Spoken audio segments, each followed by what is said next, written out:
Merhabalar, bugün sizlerle görmüş olduğunuz bu yelpaze model bulmaca çantayı çalışacağız. Ben çok beğendim. Bir müşterimin siparişi üzerine hazırladım. Ayakkabı çanta kombini olarak sipariş etmişti. Ayakkabımı uyarlayarak kendimden bir şeyler katarak bu şekilde bir tasarım çanta oluşturdum. Umarım sizler de beğenirsiniz. Ayakkabımı da şu an yarım ama şöyle göstermek istiyorum. Videosu zaten kanalımda vardı. Bu şekilde kombin olarak gerçekten çok hoş bir kombin oldu bence. Bu şekilde hazırladım. Umarım sizler de beğenirsiniz. Kanalıma abone olmayı, Instagram'dan beni takip etmeyi ve yaptığınız çantaları bana Instagram üzerinden göndermeyi unutmayın. Hepinize kolaylıklar diliyorum. Ama şu şekilde bir de modelini yakından görün istedim. Bakın ayakkabımla şöyle tekrar göstereyim. Ayakkabı yapım linkini yine şöyle gösteriyor. Açıklama kısmına ekleyeceğim. Oradan ulaşabilirsiniz yapmak isteyenler için. Çantamı şöyle detaylı olarak iç kısmında göstermek istiyorum. Şöyle bakın, gerçekten kalıp gibi çok hoş bir çanta oldu. Yani ben çok beğendim, bilmiyorum. Sizler de umarım beğenirsiniz. Öncelikle şöyle ölçülerimden bahsedeyim. Hemen şu kısımdan şöyle iki kenarını ölçtüğüm zaman 40 santim, 41 santim hatta eni oldu.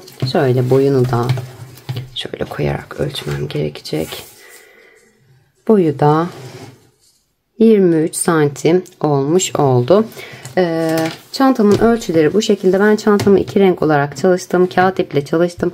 Makrome iplerle yapabilirsiniz. Kağıt iplerle yapabilirsiniz. Raflayla yapabilirsiniz. Gerçekten her modele uygun bir çanta oldu. İplerimi şöyle göstereyim. Hemen. Bakın inceliğine. Gayet güzel. Kesinlikle gerçekten el acıtmıyor. Kalın kağıt iplerde model çok hoş durmadığı için bu şekilde ince bir kağıt ip tercih ettim. Ben Miniko bir tuhafiyeden temin ettim kağıt ipimi. Açıklama kısmına yine linkini ekleyeceğim. Oradan ulaşabilirsiniz. Kağıt iplerim gerçekten çok soruluyor. Çile halinde satılanlardan alıyorum. Ve inceliği tamamen bu şekilde oluyor. Her yerde bulamadığınızı dile getiriyorsunuz. Sürekli Instagram'dan DM'den ulaşarak da soruyorsunuz. Yorumlarda da aynı şekilde. Dediğim gibi Miniko bir tuhafiyeden temin edebilirsiniz. Açıklama kısmına linkini ekliyorum. Kahve ipimden 200 gram, krem ipimden 200 gram kullandım. Toplamda 400-450 gram kadar kağıt ip yeterli oldu. 3,5 milim tığla ördüm ve deri aksesuarlarımı da tabi Eva Çanta Aksesuar'dan aldım. Yine aksesuarlarımı aldığım Instagram hesabının da linkini açıklama kısmına ekleyeceğim. Oradan ulaşabilirsiniz. Malzemelerim bu şekilde. Çantamın yapımına başlayabiliriz. Çantam bu şekilde 4 parçadan oluşuyor. 2 krem bu şekilde modelli. 2 tane de kahve, 2 renk olarak çalıştım müşterimin isteği üzerine. Dediğim gibi bu şekilde 2 tane düz kahve çalışıyoruz ve 2 tane de bu şekilde modelli olarak çalışıyorum çantamın parçalarını. Hemen kahverengi parçamızdan yapmaya başlayalım. Kahverengi parçamdan da dediğim gibi 2 adet hazırlıyorum bu şekilde. Öncelikle ölçülerinden bahsetmek istiyorum. 42,5 boyu oldu ve 15 santimde eni oldu. Kahverengi parçamın 25 tane zincirle başlıyorum. 25 sık iğne şeklinde ilerleterek devam ediyorum. Hadi kahverengi parçamızın yapımına başlayalım. Evet, öncelikle kahverengi parçamdan başlayacağımı söylemiştim. 25 tane zincir çekiyorum. İlk başta 25 zincirimi çektim. Hemen bir zincir daha ekliyorum. Bunu üst sırama geçişte kullanacağım. 26 tane zincir yapmış olduğum, yani toplamda. Hemen bakın bu şekilde arka kanadını çeviriyorum. Zincirlerimin arka kanadına batarak ilerleyeceğim. Bütün modellerimde ben aynı şekilde ilerliyorum ki alt kısmı da gayet düzgün duruyor. O şekilde yaptığımız zaman 26 tane zincir çekmiş oldum. Bir zincirimi üst sıraya çekerken kullanacağım söyledim. Hemen bakın 25. zincirime arka kanadına şuradaki çıkıntılı yerlere batıyorum. Bakın şurası. Şöyle arka kısmını çevirdiğiniz zaman şöyle çıkıntılı yerlere batarak ilerliyoruz. Hemen yanındaki sık iğneme batıyorum. Bir sık iğne, zincirime bir sık iğne. Yanındaki zincirimin arka kanadına bir sık iğne yapıyorum. Yanındaki zincirimin arka kanadına bir sık iğne yapıyorum. Yanındaki zincirimin arka kanadına bir sık iğne yapıyorum. Bu şekilde her bir zincirimin arka kanatlarına birer tane sık iğne yaparak 25 tane sık iğnemi elde ediyorum. Sıra sonuna kadar geliyorum. İlk sıramda 25 tane sık iğnemi tamamladım. Her bir zincirimin arka kanadına batarak birer tane sık iğne oluşturdum. Bir zincir çekip ikinci sırama geçiş yapıyorum. Bir zincir çekiyorum, örgümü çevirdim. Bakın dibindeki ilk sık iğnemi şuraya şöyle bir zincirim var, bir de sık iğnem, zincirimi atlayıp sık iğnemin olduğu yere tığım batıyorum, bir sık iğne yapıyorum. Yanındakine bir sık iğne, yanındakine bir sık iğne. Bu şekilde bu sıramda da yine 25 tane sık iğnemi her birine birer tane sık iğne yaparak sıra sonuna kadar geliyorum. İkinci sıramda da her bir sık iğnemin üzerine birer tane sık iğne yaparak 25 tane sık iğnemi tamamlamış oldum. Burada bir zincir çekip 3. sırama geçiş yapıyorum. Dibindeki ilk sık iğneme bir sık iğne, yanındaki ilk sık iğneme bir sık iğne yapıyorum. Yanındakine yine bir sık iğne yapıyorum. Yine 25 tane sık iğnemi tamamlıyorum. Modelim hep bu şekilde ilerliyor. 25 sık iğnemi arttırma, eksiltme yapmadan 77. sırama kadar devam ettiriyorum. 78. sıramın sonunda tekrardan sizlerle buluşuyorum. 77 sıra 25 sık iğne sıramı tamamladım. Şu anda 78. sıramın başındayım. Son sıramdayım. Bu şekilde 78 sıra olarak 77 sıra olarak tamamladım parçamı. Bir zincir çekiyorum. Örgümü çeviriyorum. Ben dediğim gibi bunu müşterim siparişi üzerine hazırladığım için bu modeli kenarda müşterim ovalleşme istedi. Ben o yüzden burada bir eksiltme yapacağım. Siz isterseniz normal düz 25 tane sık iğnenizi örerek ilerleyebilirsiniz aşağıdaki gibi. Kenarda bu şekilde sivri durmaması için ben buradan hemen başlarken eksiltme yaparak ovalleştireceğim. Bir tane zincirimi çektim, 78. sıramın başındayım. Dibindekine batmıyorum, yanındakine de batmıyorum. 2 tane baştaki 2 sık iğnemi atlayıp üçüncüsüne tığımı batıyorum ve bir sık iğne yapıyorum. Bakın ovalleşmeyi elde etmiş oldum bu noktada. Hemen yanındaki sık iğneme geçiyorum. Bir sık iğne, yanındakine bir sık iğne. Bu şekilde her bir sık iğnemin üzerine birer tane sık iğne yaparak ilerliyorum. Tüm sık iğnelerimi tamamlayarak başta 2 tane eksiltme yaptığım için 23 tane sık iğne elde etmiş oldum. Sıra sonuna kadar geldim. Bu noktada bir zincir çekiyorum. İpimi kesiyorum. Artık parçam hazırlanmış oluyor. 78 sıra bu şekilde 25 sık iğnemi 78 sıra şeklinde ilerletiyorum. Parçam da artık hazırlanmış oluyor. Ölçülerini zaten videonun başında da vermiştim.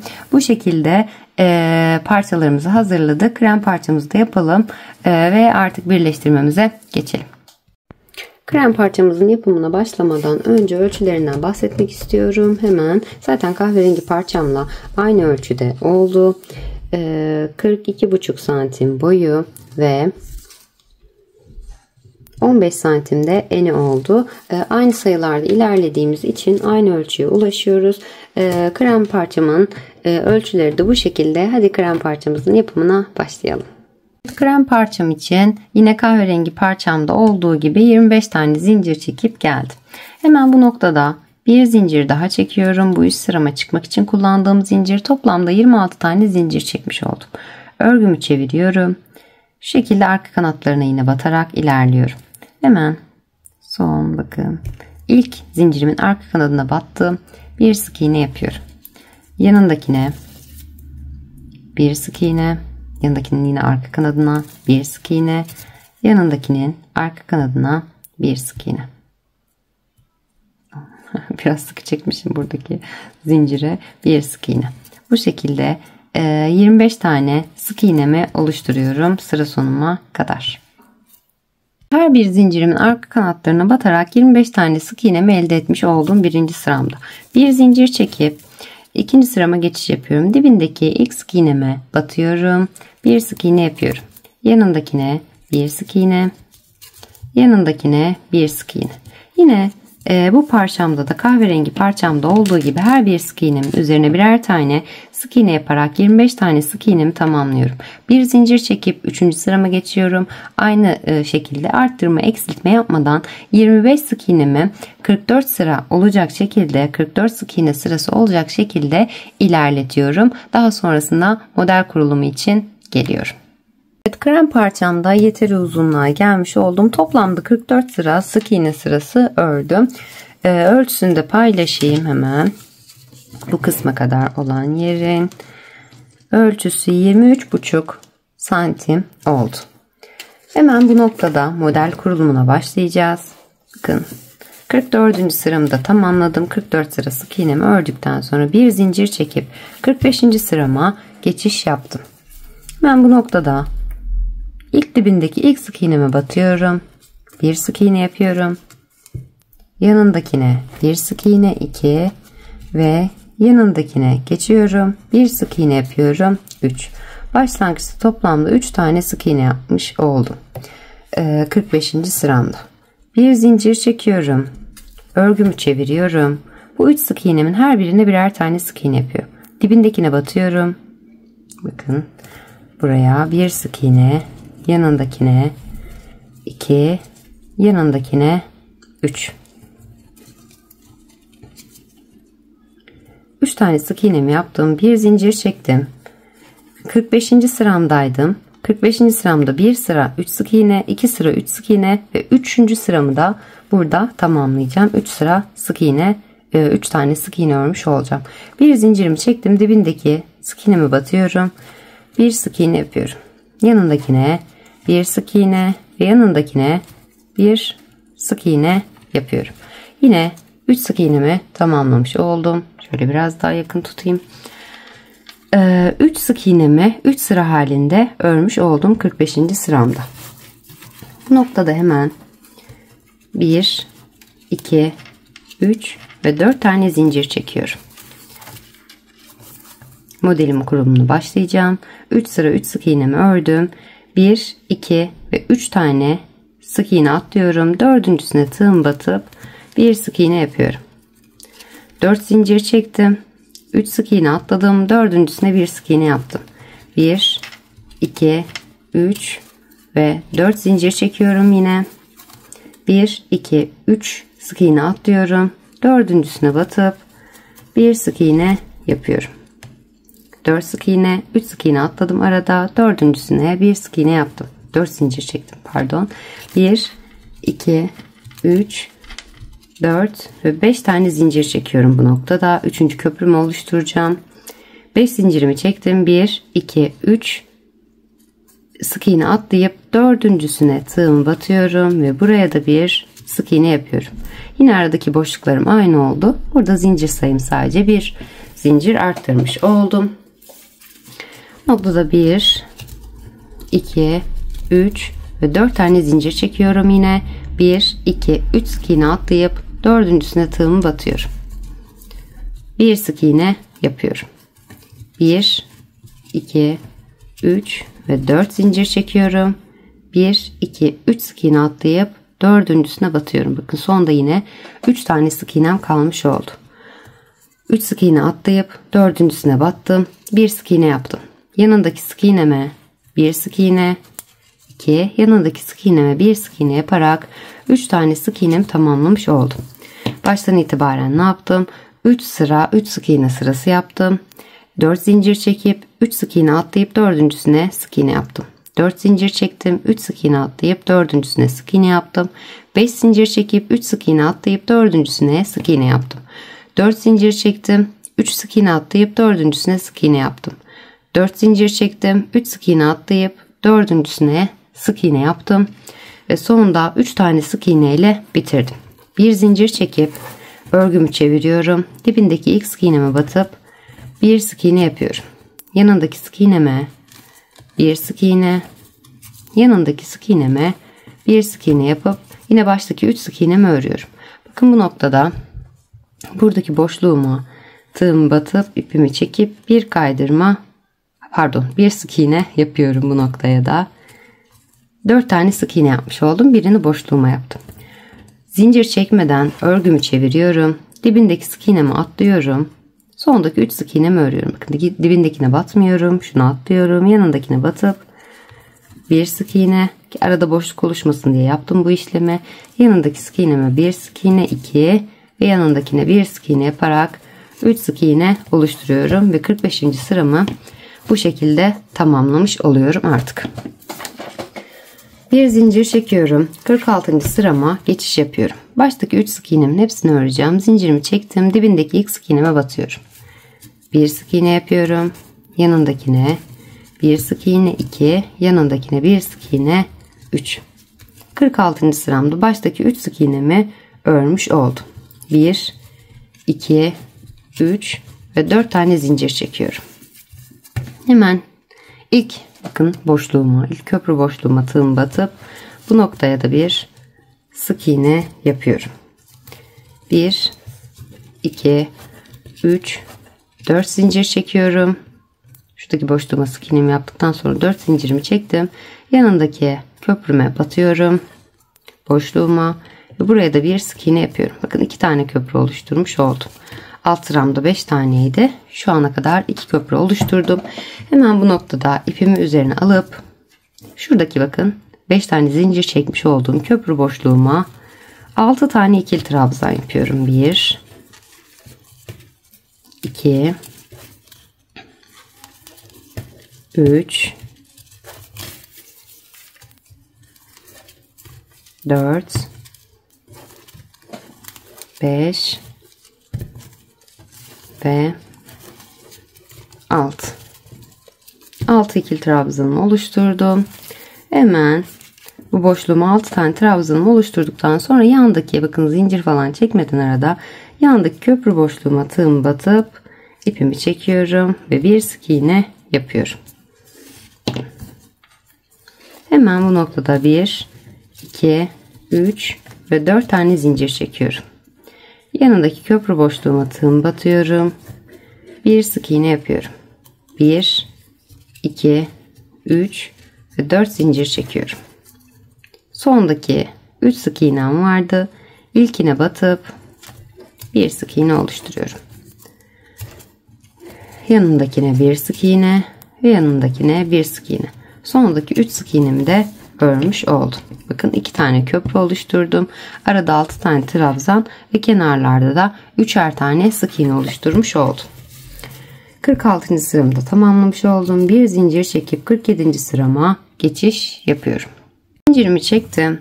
Bakın 47. sırama geçiş yaptım. Dibindeki ilk sık iğneme batıp bir sık iğne yapıyorum. Yanındakine bir sık iğne.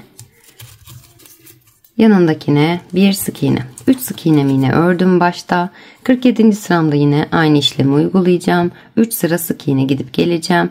Bir zincir çekiyorum. Örgümü çeviriyorum. Dibindeki ilk sık iğneme batıyorum. Bir sık iğne yapıyorum. Yanındakine 2 ve yanındakine 3. 2 sıra 3 sık iğnemi gittim geldim. Bir zincir çektim. Örgümü çeviriyorum. 3. sıra 3 sık iğnemi öreceğim. Dibindekine batıyorum. Bir sık iğne, yanındakine bir sık iğne ve yanındakine bir sık iğne. 3 sıra 3 sık iğnemi örmüş oldum 47. sıramda. Hemen model kurulumuna başlayacağım. 1, 2, 3 ve 4 tane zincir çekiyorum. Buradaki ilk boşluğuma, ilk köprüme batıyorum. İpimi çekip bir sık iğne yapıyorum. 1, 2, 3 ve 4 zincir çekiyorum. Hemen yanındaki köprü boşluğuma yine batıyorum. İpimi çekip bir sık iğne yapıyorum. Yine 2 tane köprü oluşturmuş oldum bu noktada.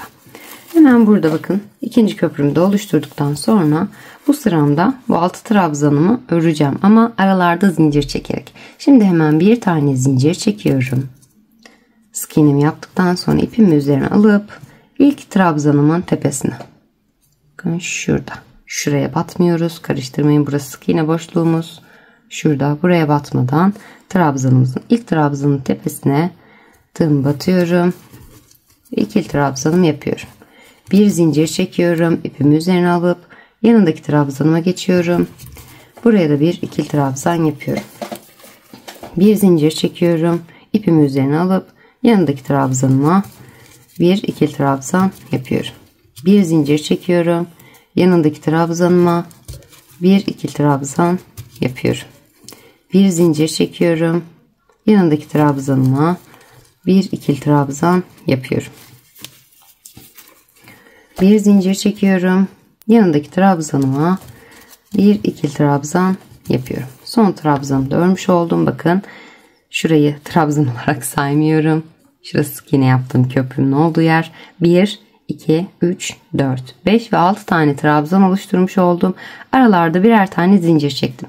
En son 6. trabzanımı yaptıktan sonra da bir zincir çekiyorum. Ve buradaki ilk köprüme batıp bir sık iğne yapıyorum. Trabzan olarak sayarsanız kafanız karışabilir. Aradaki boşlukları saymak daha mantıklı olacak. Boşluklar üzerine kuracağız. Bir yüz sıramızda modelimizi çünkü. Bakın bu arada bir boşluk var. 1 zincir boşluklarımı sayıyorum. 1, 2, 3, 4, 5, 6 ve 7 tane boşluk oluşturmuş oldum. Sık iğnemi yaptım. 1, 2, 3, 4 zincir çektim. Bakın buradaki köprü boşluğuma geldim. Buraya da bir sık iğne yapıyorum. 1, 2, 3 ve 4 zincir çekiyorum. Yine sondaki 3 sık iğnemi örüyorum. Her birine birer tane sık iğne. 1, 2 ve 3. 3 sık iğnemi ördüm. Bir zincir çekiyorum. Örgümü çeviriyorum. 3 sıra yine sık iğne gidip geleceğiz. Dibindeki ilk sık iğneme batıyorum. Bir sık iğne yapıyorum. Yanındakine 2 ve yanındakine 3. 3 sık iğnemi yaptım. Burada şuradaki boşluğuma da bu arada boşluk oluşmaması için şuradaki boşluğuma da köprü boşluğuma da batıp buraya da bir sık iğne yapıyorum. 4 sık iğne yaptım. Zincir çekmeden örgümü çeviriyorum. Dibindeki sık iğneme batmıyorum. Bakın buraya atlıyorum. Son yaptığım 4. sık iğnemi hemen yanındakine batıyorum. Bir sık iğne yapıyorum. Yanındakine 2. sık iğnem ve yanındakine 3. sık iğnemi yapıyorum. 3 sıra sık iğne 3 sık iğnemi gidip gelmiş oldum. 47. sıramı da bu şekilde tamamladım. 47. sıramı da tamamladıktan sonra bir zincir çekip örgümü çeviriyorum ve 48. sırama geçiş yapıyorum. Baştaki 3 sık iğnemin hepsine birer tane sık iğne yapıyorum. İlk başta dibindekine batıyorum. Bir sık iğne, yanındakine 2 ve yanındakine 3. 3 sık iğnemi yaptım. 1, 2, 3 ve 4 tane zincir çekiyorum. Bu noktada buradaki köprümü atlayıp hemen yanındakine batıyorum. Bir sık iğne yapıyorum. Bir köprüye düşürmüş oldum. Bir önceki sıramda 2 köprüm vardı. Bu sıramda bir köprüye düşmüş oldu. 4 zincirimi çektim ve ikinci köprüme bir sık iğne oluşturdum. Bakın şuraya atladım. Hemen bu noktada 1, 2 ve 3 tane zincir çekiyorum. Sık iğnemin tepesine tekrar batıyorum. Şöyle ortasına. Ya en son yapmış olduğum sık iğne. Şöyle batıyorum. Bir sık iğne yapıyorum. Bakın tomurcuk oluşturmuş oldum. İpimi üzerine alıp hemen yanındaki ilk boşluğuma bakın. Bir önceki modelimde zincir çekmiş olduğum boşluğuma tığımı batıyorum. Bir ikili trabzan yapıyorum. Şu şekilde modelimi oluşturmuş oldum. Bu noktada bir zincir çekiyorum. İpimi üzerine alıp yanındaki boşluğuma geçiyorum. Zincir boşluğuma buraya bir ikili trabzan yapıyorum. 1, 2 ve 3 tane zincir çekiyorum. Geriye gelip şuradaki boşluğuma. Bakın zincir boşluğum vardı. Buraya batarak ipimi çekiyorum ve bir sık iğne yapıyorum. Tomurcuğumu oluşturmuş oldum. İpimi üzerine aldım. Hemen bu noktaya batıyorum. İpimi çekip ikisini birlikte çekerek ikili trabzan oluşturuyorum. Bir zincir çekiyorum. İpimi üzerine alıp yanındaki zincir boşluğuma geçiyorum. İkili trabzan yapıyorum. 1, 2 ve 3 tane zincir çekiyorum. Bakın burada çekmiş olduğum zincirimin olduğu boşluğa, trabzanın yanındaki şu boşluğa tığımı batıyorum. İpimi çekip sık iğnemi yapıyorum. Tomurcuğumu oluşturmuş oldum. İpimi üzerine alıp aynı boşluğa tekrar batarak bir ikili trabzan daha yapıyorum. Bakın şöyle 3 tane tomurcuk oluşturmuş oldum baştan itibaren. Hemen bir zincir çekiyorum. Yanındaki boşluğuma geçiyorum. Bir ikili trabzan yapıyorum. 1, 2 ve 3 zincir çekiyorum. Bir önceki yapmış olduğum zincir boşluğuma buraya tığımı batıp bir sık iğne yapıyorum. İpimi üzerine alıp aynı boşluğa tekrar batıyorum. Şuraya tekrar batıyorum trabzan yaptığım yere ve bir ikili trabzan yapıyorum. Bir zincir çekiyorum. İpimi üzerine alıp yanındaki boşluğuma geçiyorum. Bakın buradaki zincir boşluğu. Hemen buraya da bir ikili trabzan oluşturuyorum. 1, 2 ve 3 zincir çekiyorum. Bir önceki yapmış olduğum zincir boşluğuma, trabzanımdan önceki boşluğuma tığım batıp sık iğnemi yapıp tomurcuğumu oluşturuyorum. İpimi üzerine alıp aynı boşluğuma tekrar batarak bir ikili trabzan yapıyorum. Her bir boşluğuma ikişer tane ikili trabzan oluşturmuş oluyorum yani. Bir zincir çekiyorum. İpimi üzerine alıp yanındaki boşluğuma geçiyorum. Buraya da bir ikili trabzan yapıyorum. 1, 2 ve 3 zincir çekiyorum. Hemen zincir boşluğuma batıyorum. Sık iğne yapıp tomurcuğumu oluşturuyorum. İpimi üzerine alıp aynı boşluğuma tekrar batıyorum. Ve buraya da bir ikili trabzan oluşturuyorum. 2, 4, 6 tane tomurcuklu trabzan oluşturmuş oldum. Bir zincir çekiyorum. İpimi üzerine alıp bakın son boşluğumdayım. Buraya da tığımı batıyorum. Bir ikili trabzan yapıyorum. Hemen 1, 2 ve 3 tane zincir çekip bir önceki boşluğuma batıyorum. Zincir boşluğuma ve bir sık iğne yapıyorum. 7. tomurcuğumu oluşturmuş oldum. Burada trabzan yapmadan yanındaki bakın köprümün olduğu yere tığımı batıyorum. Köprü boşluğuma. Şuradaki zincirlerim trabzan olarak sayılacak. Şurada bakın olduğu gibi. Buraya batıyorum. Bir trabzan yaptım. Tomurcuğumu oluşturdum. Köprümün üzerine batıp boşluğuma bir sık iğne yapıyorum. Bu şekilde gözüktü. Hemen 1, 2, 3 ve 4 zincir çekiyorum. Yanındaki köprüme geçiyorum. Pardon, köprüme batmıyordum. Tek bire düşürüyorum. Bunu atlıyorum. Hemen sık iğnemin tepesine. Bakın şurada köprüm var. Bunu atlıyorum. 4 zincirimi çektim. Sık iğnemin tepesine batıyorum. Bir sık iğne yapıyorum. Yanındakine geçiyorum. Bir sık iğne ve yanındakine bir sık iğne yaparak 3 sık iğnemi oluşturuyorum. Sondaki 3 sık iğnemi de oluşturdum. Bakın modelim bu şekilde oluşmuş oldu. 48. sıramda bu şekilde tamamladım. Artık son model sıramdayım. Bir zincir çektim. Örgümü çeviriyorum. 49. sırama geçiş yapıyorum. Baştaki 3 sık iğnemi örüyorum. 1,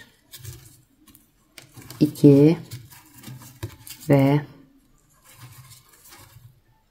3. Hemen bu noktada 1, 2, 3, 4 zincir çekiyorum. 1, 2, 3, 4, evet 5. 4 zincirimi çektim. Pardon.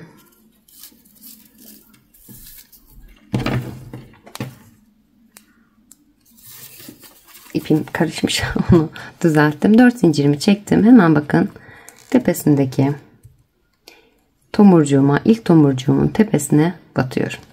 Şurada. Bakın ilk tomurcuğum, buradaki köprümü atlıyorum. 4 zincirimi çektim. Tomurcuğumun tepesine battım. Ve buraya bir sık iğne yapıyorum. 1, 2, 3 ve 4 zincir çekiyorum. Bir tomurcuk atlıyorum. İkinci tomurcuğumun tepesine. tığım batıyorum. Bir sık iğne yapıyorum. İkinci köprümü oluşturmuş oldum.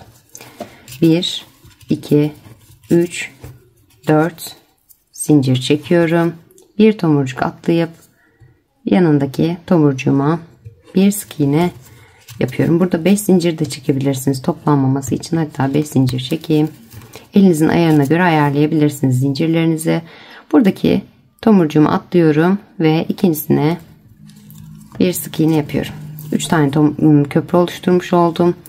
1 2 3 4 zincir çekiyorum. Bir tomurcuk atlayıp son tomurcuğumun üzerine de tığım batıp bir sık iğne de buraya yapıyorum.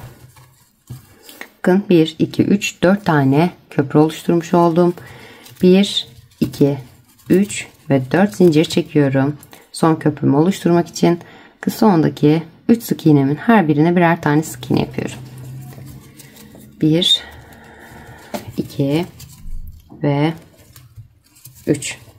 49. sıramda bu şekilde tamamlamış oluyorum. 49. sıramda ne yaptım? Başta 3 tane zincir sık iğne yaptım. 4 zincir çekip ilk tomurcuğumun tepesine bir sık iğne. 4 zincir çekip bir tomurcuk atlayıp ikincisine bir sık iğne. 5 zincir çekip bir tomurcuk atlayıp ikincisine bir sık iğne. 4 zincir çekip bir tomurcuk atlayıp sonuncusuna yani ikincisine bir sık iğne yaptım ve sonunda 4 zincir çekip 3 sık iğnemi örmüş oldum. Bir zincir çekiyorum ve 50. sırama geçiş yapıyorum. Ben dibindeki ilk sık iğneme batıp bir sık iğne yapıyorum. Yanındakine bir sık iğne 2, yanındakine bir sık iğne 3. 3 tane sık iğnemi oluşturdum. Bakın köprümün olduğu boşluktayım. Buraya tığım batıyorum. Arasındaki boşluğuma tığım batıp bir sık iğne yapıyorum. Aynı boşluğa tekrar batıyorum. 2 ve aynı boşluğa tekrar batarak 3 tane sık iğne oluşturuyorum. Burada.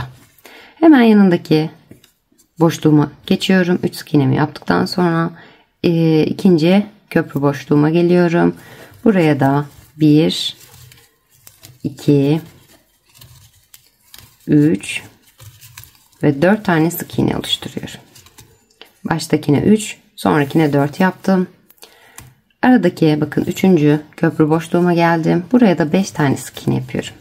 1 2 3 4 ve 5.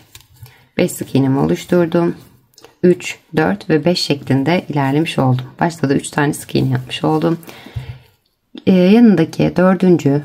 köprü boşluğuma geçiyorum. Buraya da 4 sık iğne yapıyorum. 1 2 3 ve 4. Son köprü boşluğuma geçiyorum. Buraya da 3 sık iğne yapıyorum. 1 2 ve 3. Boşluklarımdan gidiyorum. 3 4 5 4 ve 3 olarak sık iğnelerimi tamamladım. Sonda 3 tane sık iğnem kaldı. Bunların da her birine birer tane sık iğne yapıyorum. 2 ve 3. Toplamda yine bir önceki sıralarımda sık iğne sıralarımda elde ettiğim 25 tane sık iğnemi elde etmiş oluyorum. Bir zincir çekiyorum. Toplanmalar oluyor katip olduğu için. Ütülediğinizde gayet düzgün bir görüntü oluşacaktır, açılacaktır yani. Modelle alakalı ve katiple örüldüğü için bu şekilde oluyor. Bir zincirimi çektim ve 51. sırama geçiş yapıyorum. Dibindeki ilk sık iğneme batıyorum. Bir sık iğne yapıyorum. Yanındakine bir sık iğne, yanındakine bir sık iğne. Bu şekilde her bir sık iğnemin üzerine birer tane sık iğne yaparak yine 25 tane sık iğnemi örüyorum. Yani alt kısımlarda yapmış olduğum işlemlerin aynısını burada da tekrarlıyorum. 51. sıramı tamamlıyorum 25 sık iğnemle. Bir zincir çekip 52. sırama geçiş yapıyorum. Orada da yine 25 sık iğnemi örüyorum. Bir zincir çekip 53. sıramda da aynı işlemi uyguluyorum. Toplamda 8 sıra şuradaki ördüğüm, bir önceki sıramda ördüğüm sık iğnemle beraber 8 sıra sık iğne sırası tamamlıyorum. Toplamda yani 58. sırama ulaşana kadar ilerliyorum. Şu anda 52. sıramdayım. 51'de sık iğnelerimi yaptım. 52. sıramda Her bir sık iğneme birer tane sık iğne yapıyorum bu sıramda. 58. sırama kadar bu şekilde, yani 57. sıramı tamamlayıp 25 sık iğne ile 58. sıramın başında tekrardan model kurulumum için geliyorum. Evet, 8 sıra sık iğnelerimi de ördükten sonra 25 tane sık iğnemi ördükten sonra 58. sıramın başına gelmiş oldum. 57. sıramı bitirdim. Son olarak bir zincir çekip 58. sırama geçiş yapıyorum. Modeli aynı aşağıdaki gibi kuruyorum. Aynı işlemleri tekrarlıyorum.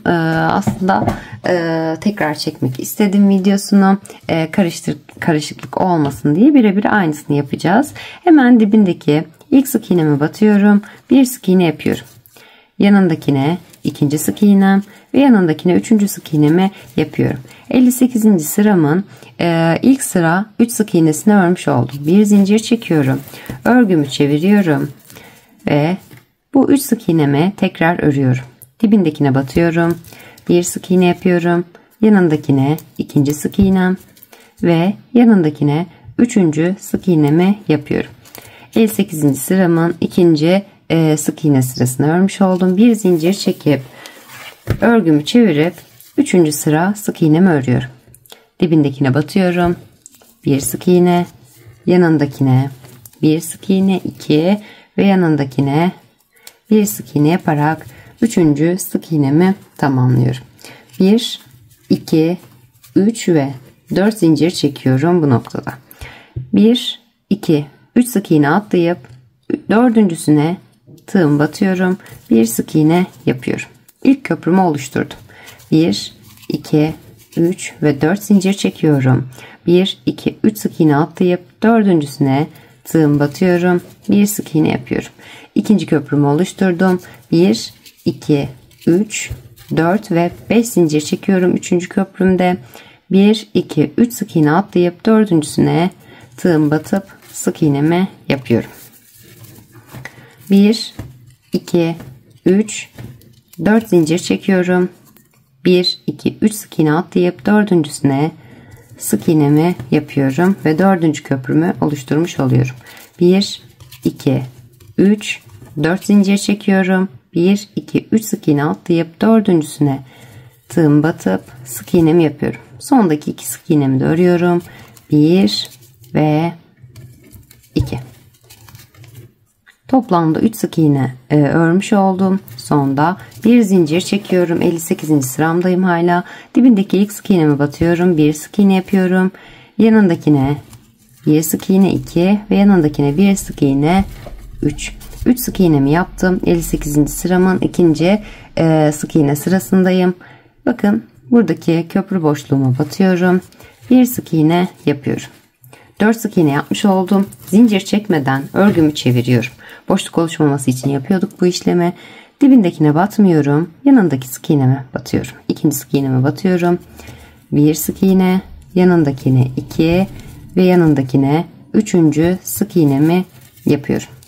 58. sıramı da bu şekilde tamamlamış oluyorum. Bir zincir çekiyorum. 59. sırama geçiş yapıyorum. Dibindeki ilk sık iğneme batıyorum. 1, yanındakine 2 ve yanındakine 3 sık iğne yapıyorum. Bu sıramda tek sıra sık iğne gidiyorum. 1, 2, 3 ve 4 zincir çekip buradaki ilk köprü boşluğuma tığım batıyorum. Bir sık iğne yapıyorum. 1, 2, 3 ve 4 zincir çekiyorum.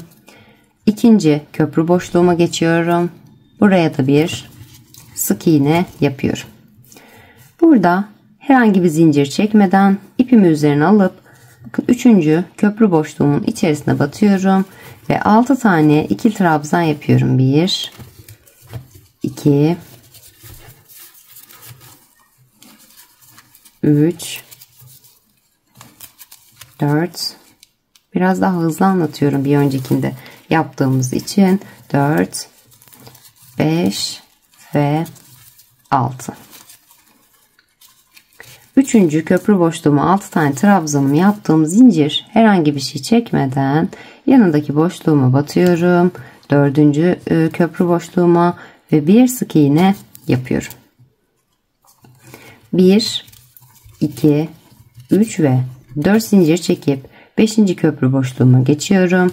Buraya da tığım batıp bir sık iğne yapıyorum. 1, 2, 3 ve 4 zincir çekiyorum. Sondaki 3 sık iğnemin olduğu yerlere her birine birer tane sık iğne yapıyorum. 1, 2 ve 3. Bir zincir çekip 60. sırama geçiş yapıyorum. 59. sıramı da bu şekilde bitirmiş oldum. Hemen dibindeki ilk sık iğneme batıyorum. Bir sık iğne, yanındakine 2 ve yanındakine 3. Bir zincir çekiyorum. Örgümü çeviriyorum. 60. sıramdayım. Dibindeki ilk sık iğneme bir sık iğne, yanındakine 2 ve 3. Bir zincir çekiyorum. Örgümü çeviriyorum. Hala 60. sıramdayım. 3. kez döndüm. 1, 2 ve 3 sık iğne yapıyorum. 1, 2, 3 ve 4 zincir çekiyorum. 3 sık iğnemden sonra. Buradaki ilk köprü boşluğuma tığımı batıyorum. Ve bir sık iğne yapıyorum. İlk köprümü oluşturmuş oldum. 1, 2, 3 ve 4 zincir çekiyorum. Yanındaki köprü boşluğuma geçiyorum. Bir sık iğne yapıyorum. Bakın yine 2 tane köprü oluşturmuş oldum. Önceki sıramdaki gibi. Bir zincir çekiyorum. İpimi üzerine alıp bakın ilk trabzanımın tepesine. Şurayı atlıyoruz. Kesinlikle bakın bu sık iğnem. Sık iğnemin tepesine değil, trabzanımın tepesine. 6 tane trabzanım var. Onların tepesinin her birine birer tane ikili trabzan yapıyorum. Bir ikili trabzan, bir zincir, yanındaki trabzanıma bir ikili trabzan, bir zincir, yanındaki trabzanıma bir ikili trabzan,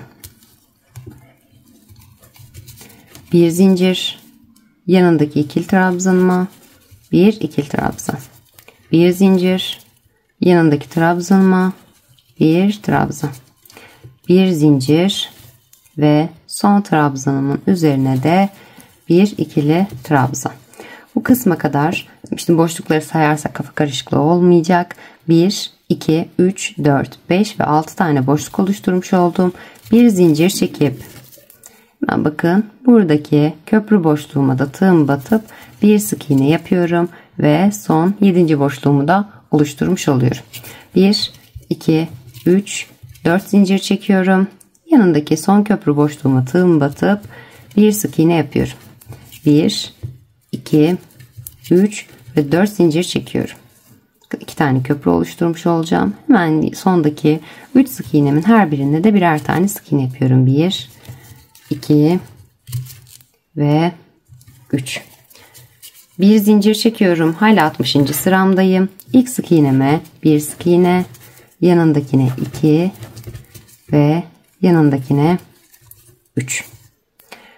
Şurada köprü boşluğuma da boşluk oluşmaması için bir sık iğne yapıyorum.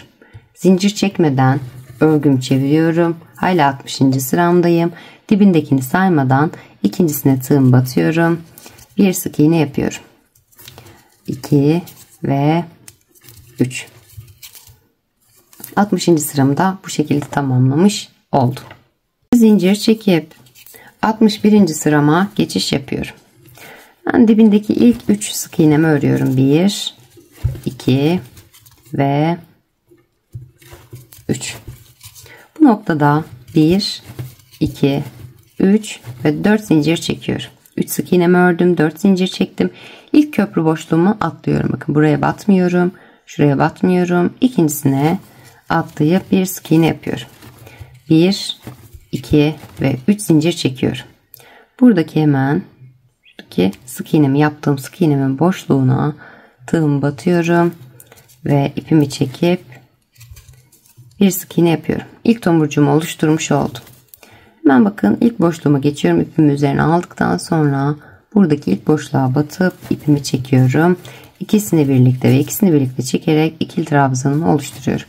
Bir zincir çekiyorum. Yan boşluğa geçerken hemen yanındaki boşluğa batıp bir ikili trabzan yapıyorum. Zincir çekmeden 1, 2 ve 3 zincir çekip tomurcuk oluşturmak için zincir çekiyorum. 3 zincirimi çektim.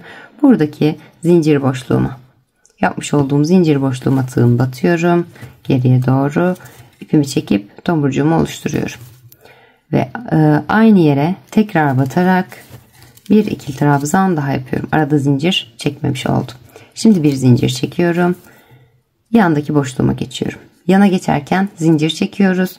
Arada trabzan yaparken çekmiyoruz. Hemen yanındaki boşluğuma ikili trabzanımı yaptım. 1, 2 ve 3 zincir çektim. Zincir boşluğuma battım. Tomurcuğumu oluşturdum. Sık iğne yaparak oluşturdum. Zincir çekmeden aynı boşluğumun içerisine bir ikili trabzan daha yapıyorum. Şimdi bir zincir çekiyorum. Hemen yanındaki boşluğuma geçiyorum. Buraya bir ikili trabzan yapıyorum. 1, 2 ve 3 zincir çekip zincir boşluğumu batıyorum ve sık iğne yaparak tomurcuğumu oluşturuyorum. Zincir çekmeden aynı yere tekrar batıp bir ikili trabzan oluşturuyorum. Bir zincir çekiyorum. Yandaki boşluğuma geçeceğim. Bir ikili trabzan yapıyorum. 1, 2 ve 3 zincir çekiyorum. Zincir boşluğuma geliyorum. Hepsini birlikte toplayarak sık iğne yaparak tomurcuğumu oluşturuyorum. Zincir çekmeden aynı boşluğa tekrar batıyorum. Bir ikili trabzan yapıyorum. Bir zincir çekiyorum. Yan boşluğa geçeceğim. Hemen bu boşluğumun içerisine bir ikili trabzan yapıyorum. 1, 2 ve 3 zincir çekiyorum. Zincir boşluğuma bir sık iğne yapıyorum. İpimi üzerine alıp aynı boşluğumun içerisine zincir çekmeden bir ikili trabzan yapıyorum. 2, 4 ve 6 tane tomurcuk oluşturmuş olduğum baştan itibaren şuradaki tomurcuğu saymayı unutmuyoruz. Bir zincir çekip son boşluğuma geçiyorum. Buraya da bir ikili trabzan yapıyorum. 1, 2 ve 3 zincir çekip gerideki boşluğuma batıp son tomurcuğumu da oluşturuyorum. Arada zincir çekmiyorum. Buraya batmıyorum. Çünkü buradaki köprüyü trabzan olarak kullanacağız. Hemen buradaki köprümün boşluğuna batıp bir sık iğne yapıyorum. 1, 2, 3 ve 4 zincir çekip son pardon yine karıştırdım burada. Köprüme batmadan son sık iğnemin tepesine bakın 3 tane sık iğnem var. İlkine batıyorum. 1, 2 ve 3 tane sık iğnemi oluşturuyorum. Bu şekilde tomurcuklarımı oluşturmuş oldum. Bir zincir çekiyorum ve 62. sırama geçiş yapıyorum. Yani dibindeki ilk 3 sık iğnemi örüyorum. 1, 2 ve 3. Bu noktada 1, 2, 3 ve 4 zincir çekiyorum. Köprümü atlıyorum. Köprüye batmadan ilk tomurcuğumun tepesine şöyle ortadan batıyorum. Bir sık iğne yapıyorum. 1, 2, 3 ve 4 zincir çekiyorum. Bir tomurcuk atlayıp ikincisine tığımı batıyorum. Buraya da bir sık iğne yapıyorum. 1, 2, 3, 4 ve 5 zincir çekiyorum. Bir tomurcuk atlayıp ikincisine tığımı batıyorum. Ve 3. köprümü oluşturuyorum. 1, 2, 3, 4 zincir çekiyorum. Bir tomurcuk atlıyorum ve son tomurcuğumun tepesine tığımı batıp bir sık iğne yapıyorum. 4. köprümü oluşturmuş oldum. 1, 2, 3 ve 4 zincir çekiyorum. Bakın buradaki son köprüme batmadan sık iğnelerimin tepesine geçiyorum. İlk sık iğnemin tepesine bir sık iğne, yanındakine 2 ve yanındakine 3. sık iğnemi yapıyorum. 3 sık iğne, 5 köprü, 3 sık iğne oluşturmuş oldum. 62. sıramda. Bir zincir çekip 63. sırama geçiş yapıyorum. Ben dibindeki sık iğneme batıyorum. Bir sık iğne, yanındakine bir sık iğne ve yanındakine bir sık iğne. İlk 3 sık iğnemi örmüş oldum. Ben bakın ilk boşluğuma, köprü boşluğuma geldim. Buraya da 1, 2 ve 3 tane sık iğne yapıyorum. ikinci köprü boşluğuma geldim. Buraya da 1, 2, 3 ve 4 tane sık iğne yapıyorum. 3 yaptım, 4 yaptım. Üçüncü boşluğuma geldim. Buraya da 5 tane sık iğne yapıyorum. 2, 3, 4 ve 5. 3, 4 ve 5 şeklinde ilerledim. Dördüncü boşluğumdayım. Buraya da 4 sık iğne yapıyorum. 1, 2, 3 ve 4. Son boşluğumdayım. Buraya da 1, 2 ve 3 sık iğne yapıyorum. Sondaki 3 tane sık iğnemin her birine birer tane sık iğne yapıyorum. 2 ve 3. 63. sıramda da başta 3 sık iğnemi ördüm. İlk boşluğuma 3 sık iğne, yanındakine 4, ortadakine 5, yanındakine 4, sonuncusuna 3 ve sondaki 3 sık iğnemi de ördüm ve 63. sıramı da bu şekilde tamamlamış oldum. 63. sıramı da tamamladım. 25 tane sık iğne elde etmiş oldum. Bir tane zincir çekip 64. sırama geçiş yapıyorum. Dibindeki ilk sık iğneme batıp bir sık iğne yapıyorum. Yanındakine 2, 3, 4, 5 ve 6. Her bir sık iğnemin üzerine birer tane sık iğne yaparak bu sıramı da bu şekilde tamamlıyorum. 64. sıramı.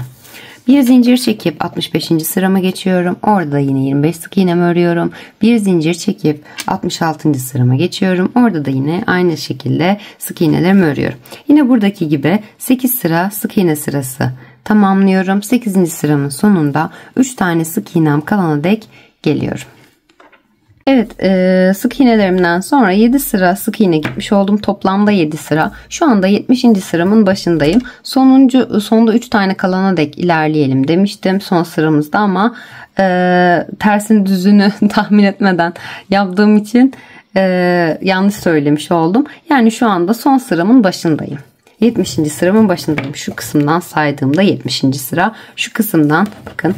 Şuradaki sık iğnelerim arttığı için bakın buradan itibaren baştan itibaren saydığımda bunları da yine her bir sık iğnemi 3 sıra gidip gelmiştik ya, her bir sık iğnemi de sayıyorum. Toplamda şu anda şu sık iğneler kısmını saydığımda 78. sıramdayım. Yani kahverengi parçamla aynı ölçüye ulaşmış oldum. Burada hemen bakın 69. sıramı yaptıktan sonra, yani 77. sıramı yaptıktan sonra, artık şu sık iğne sırasına göre söyleyeyim. 77. sıramı yaptıktan sonra bir zincir çekip 78. sırama geçiş yapıyorum. Dibindeki sık iğneme batmıyorum. Yanındakine de batmıyorum. 2 sık iğnemi atlayıp üçüncüsüne burada 1 2 atlayıp üçüncüsüne tığım batıp bir sık iğne yapıyorum. Bunu yapmamın sebebi kenarda birleştirme yaptıktan sonra köşeleşme oluyor. Müşterim oval olmasını istediği için ben bu şekilde yapıyorum. Siz normal sık iğne olarak örerek de devam edebilirsiniz. Oval olsun istediği için dediğim gibi 2 tane sık iğne atlayıp üçüncüsüne sık iğnemi yapıyorum. Hemen yanındaki sık iğneme geçiyorum. Bir sık iğne. Yanındaki sık iğneme bir sık iğne yapıyorum. Yanındakine bir sık iğne. Bu şekilde her bir sık iğnemin üzerine yine birer tane sık iğne yapıyorum. Başta 2 tane eksiltme yaptığım için toplamda 25 olan sık iğne sayım 23'e düşmüş oluyor bu sıramda. Tüm sık iğnelerimi de tamamladıktan sonra artık krem parçamı da tamamlamış, bitirmiş oluyorum. Bu şekilde bu krem parçamdan da aynı şekilde 2 adet oluşturuyorum. Dediğim gibi artık parçalarım tamamlamış oluyor. 2 adet kahve, 2 adet krem parça hazırlıyorum ve ütümü de yapıp birleştirmem için geliyorum. Evet, parçalarımı ütüledikten sonra artık birleştirme kısmına geçmiş oldum. Çok net gözükmüyor ama ben fotoğraf olarak da ekleyeceğim şablon halinde. Fotoğraf olarak ekleyeceğim, yine oradan bakabilirsiniz. Kamera açısından kaynaklı maalesef çok net her kısmını alamıyorum şu şekilde. Bakın yaparken kahverengi parçamı şu şekilde uzunlamasına koydum. Ters tarafını ayarlıyorum. Bakın tersini şuradan belirledim ben. Bir sıra altta sık iğne sıram kalmış oldu. Ona göre belirledim. Ters tarafı bana bakacak şekilde ayarladım. Önemli olan püf nokta bu. Çünkü dikişimizi tersten yapacağız. Hemen bakın kahverengi parçamı uzunlamasına koyduktan hemen sonra yanına krem parçamı koydum. Yine tersten bakın. Şu şekilde tersten ayarlayarak yine aynı şekilde bakın burada bir çizgi var. Tersten ayarlayarak yan şekilde koydum. Yani taban kısmı, krem parçamın taban kısmı, kahve parçamın yan kısmına denk gelmiş oldu. Hemen şöyle ilerletiyorum. Krem parçamı da koyduktan sonra kahverengi parçamı aldım. Kahverengi parçamı şu iki ucunu denk getirerek krem parçamın yanına doğru ayarladım uzunlamasına. Yine tersten koydum. Kahverengi parçamı da koyduktan hemen sonra krem parçamı bu şekilde ben iki renk olarak yaptığım için bir renk şekilde ayarladım. Siz aynı renkten de yaptıysanız modelleri ona göre ayarlayabilirsiniz.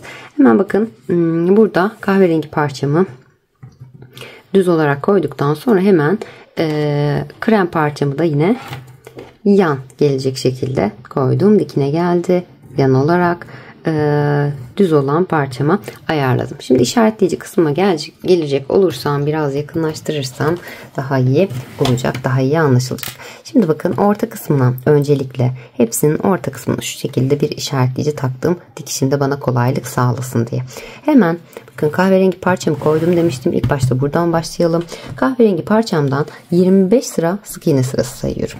2, 4, 6, 8, 10, 12, 14, 16, 18, 20, 22, 24 ve şurada da bir tane var 25. 25 sıra 25.'nin bitiminden burada son zincirimin son sık iğnemin bitimine ayarladım. 25 tane sık iğne yapmıştık ya başta.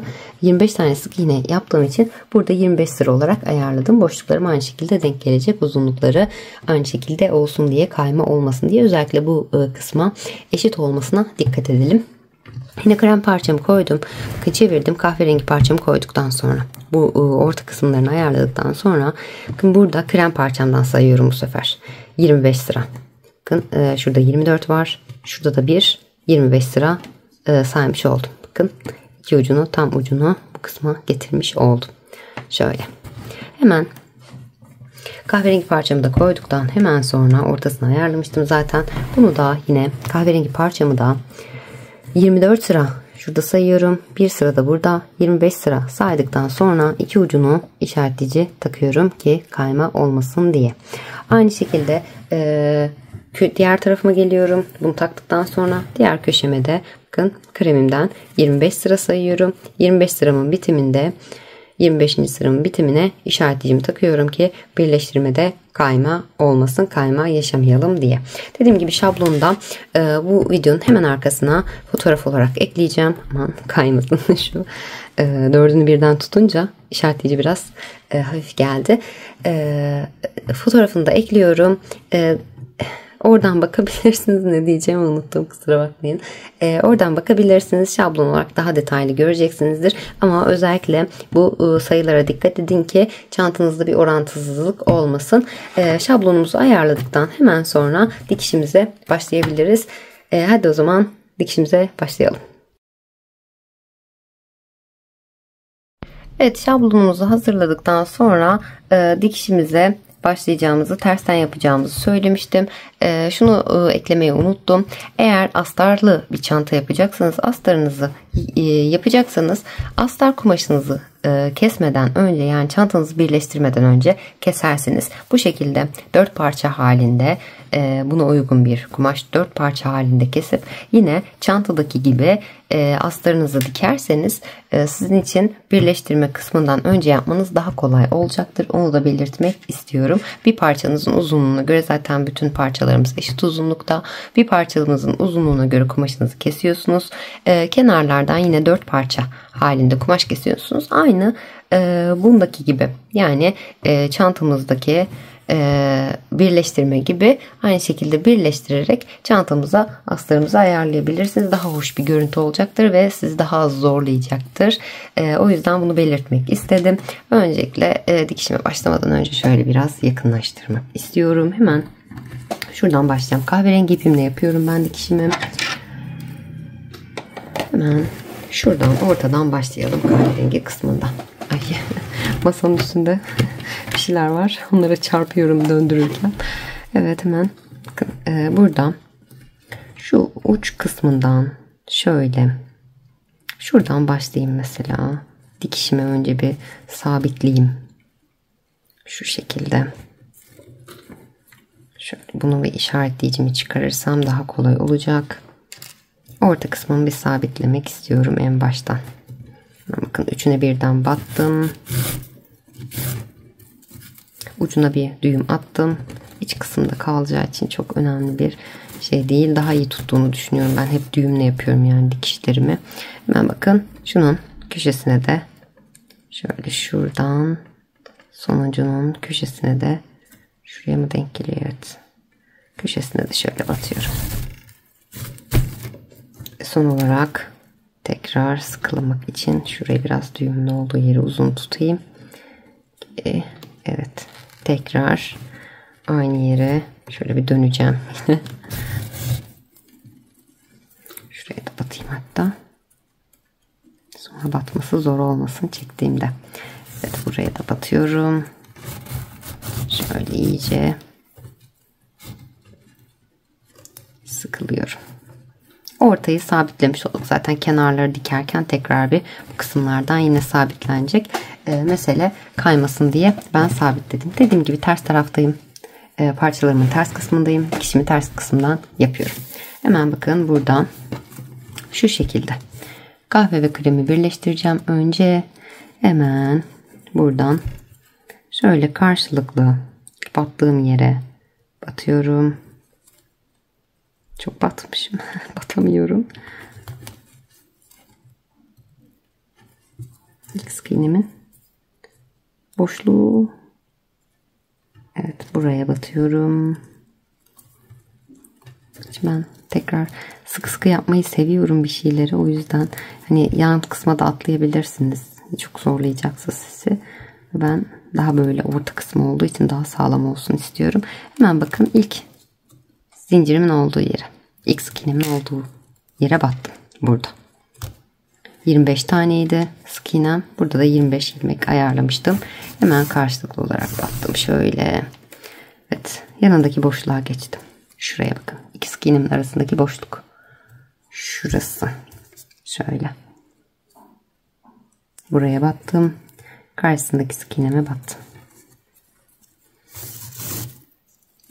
Karşılıklı olarak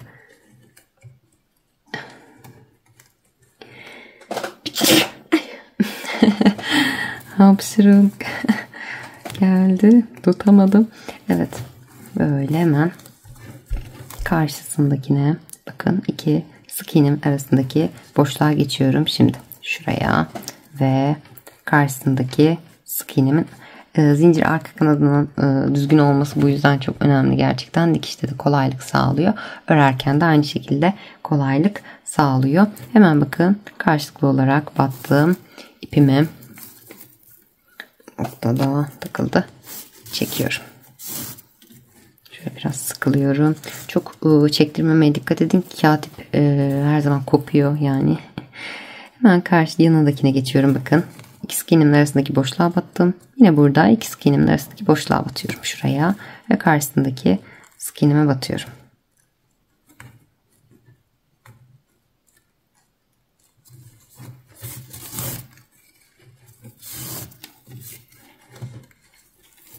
İki sık iğnemin arasındaki boşluğa ve karşısındaki sık iğneme.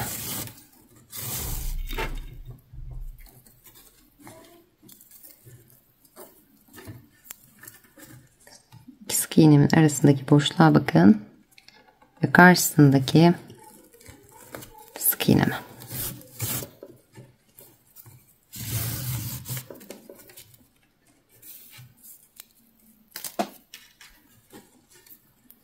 İki sık iğnemin arasındaki boşluğa ve karşısındaki sık iğneme batıyorum. İki sık iğnemin arasındaki boşluk ve karşısındaki sık iğneme batıyorum.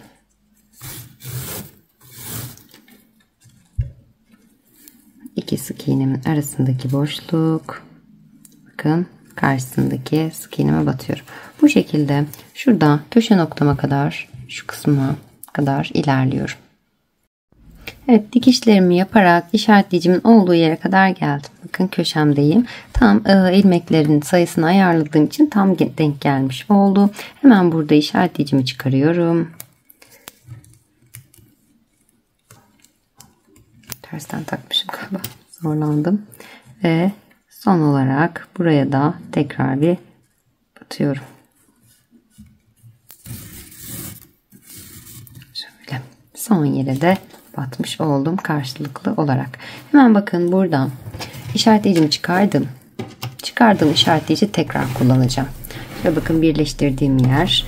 Burayı şöyle şuradan birleştirerek devam edeceğim. Şurası birleştirdikten sonra iki ucu yine aynı şekilde şöyle biraz yukarı alayım.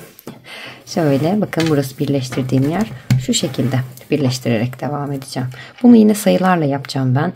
Çünkü denk geliyor gelmiyor, sıkıntı olmasın, kayma yaşamayayım daha sonra diye. Siz de o şekilde yaparsanız çok daha iyi olur. Öncelikle kahverengi parçamı sayıyorum. Bakın en son birleştirdiğim yerden itibaren şuradan. 2, 4, 6, 8, 10, 12, 14, 16, 18, 20, 22, 24, 26, 28, 30, 32, 34, 36, 38, 40, 42, 44, 46, 48, 50, 52 ve 53 sıra bu şekilde sık iğne sıram kalmış oldu. 53 sıra burada. Hemen bunu şu uca bir takayım. 53 sıra burada kalmış oldu. Hemen bakın buradan itibaren şu köşemi sayacağım. 2, 4, 6, 8, 10, 12, 14, 16, 18, 20, 22, 24, 26, 28, 30, 32, 34, 36, 38, 40, 42, 44. Evet 44. Bakın şuraları da şöyle sayıyorum. 44, 46, 48, 50, 52 ve 53. Tam modelimin bitimine denk gelmiş oluyor. Pardon 52 şuraya denk gelmiş oluyor modelimin bitimine. Altta da bir sıram vardı. Onu tekrar sayarak hesaplayın. Tam modelimin bittiği yere denk gelmiş oluyor şuraya. 52 tane saydım. Başta şurayı saymamıştım çünkü ikişer ikişer saymak daha kolay olduğu için. Hemen bakın modelimin bittiği yere burada takıyorum. Sayarsınız zaten nereye denk geliyorsa sayılarınız farklılık gösteriyor olabilir çünkü oraya takabilirsiniz. Bu şekilde taktım. Böyle birleştirerek bu sefer de bu köşemi tamamlayacağım şu kısma kadar. Hemen dönmeyi de göstereyim. Burada bakın son battığım yerdeyim. Yanındakine batıyorum. Ve aynı yere bakın, tekrar batıyorum. Şuraya. Aynı yere mi? Denk geliyor. Göremiyorum ben de tam. Pardon. Şurada sık iğnemin boşluğu var. Şuraya. İki sık iğnemin arasındaki boşluk. Evet. Şuraya batıyorum. Buraya batıyorum. Ve çeviriyorum. Hemen yanındaki boşluğuma geçiyorum. Ve karşısındaki sık iğne boşluğuma geçiyorum. Ve çekiyorum. Şöyle. İyice bir sıkılıyorum. Evet. Hemen şöyle bir çevireyim. Yanındaki sık iğne boşluğuma ve karşısındaki sık iğne boşluğuma yakınlaştırırsam daha net gözükecek.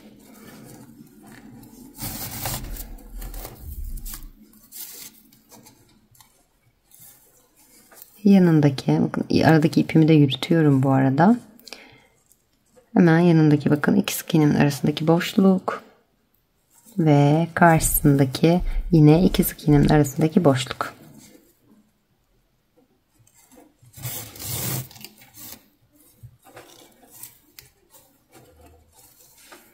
İki sık iğnemin arasındaki boşluk ve karşısında yine iki sık iğnemin arasındaki boşluk.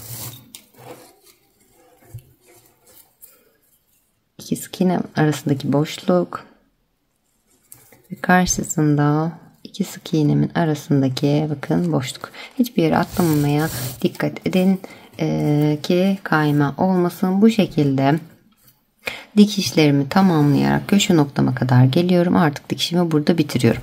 Bütün parçamı bu şekilde birleştiriyorum.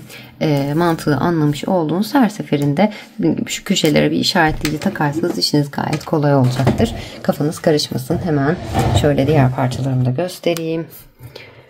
Burayı tamamladım, bitirdim. Buraya kadar diktim. Daha sonra geldim mesela şuradan başlayacağım. Hep ortadan başlıyorum ben. Şuradan başladım. Direkt bu taraftan devam etmiş olalım hem. Bu ortadan başladım. Dikişimi tamamlayarak işaretleyicimin olduğu yere kadar geldim. İşaretleyicimi çıkardım. Burada bakın bu sefer de burada kaç sıra kaldıysa. Şuraya işaretleyici takmıştık ya, muhtemelen eşittir zaten. Burada kaç sıra kaldıysa karşı taraftan da sayıyoruz. Bu tarafta 53 kalmıştı ya. Burada da muhtemelen 53 kalmıştır.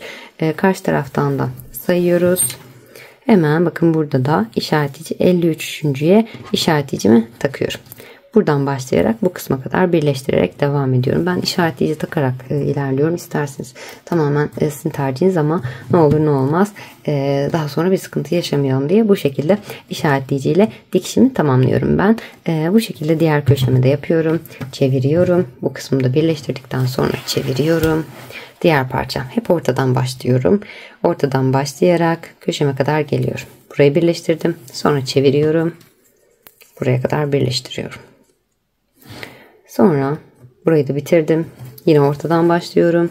Son parçamın da artık ortadan başlayarak birleştiriyorum. Köşeme geliyorum. Köşemden sonra şu şekilde dönerek birleştirmemi yapıyorum. Artık çantamın dikiş kısmı ve birleştirme kısmı hazırlanmış oluyor. Askımı sabitlemek için geliyorum. Çantamın tüm birleştirmelerini tamamladım. Bakın iç kısımdan şu şekilde birleştirerek şöyle.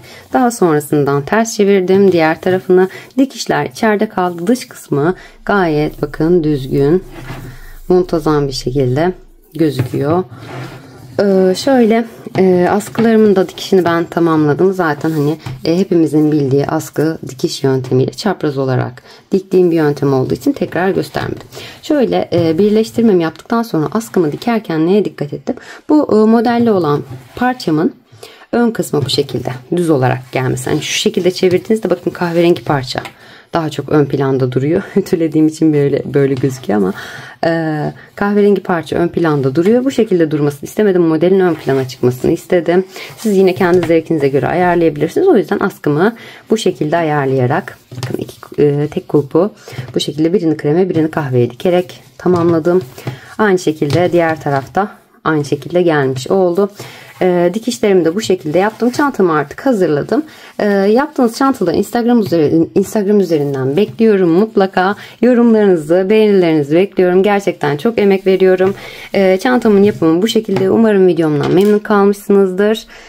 Tekrar hatırlatmak istiyorum. Kanalıma ücretsiz olarak abone olmayı, Instagram'dan beni takip edip yaptığınız çantaları bana göndermeyi unutmayın. Hepinize kolaylıklar diliyorum. Bir sonraki videoda görüşmek dileğiyle.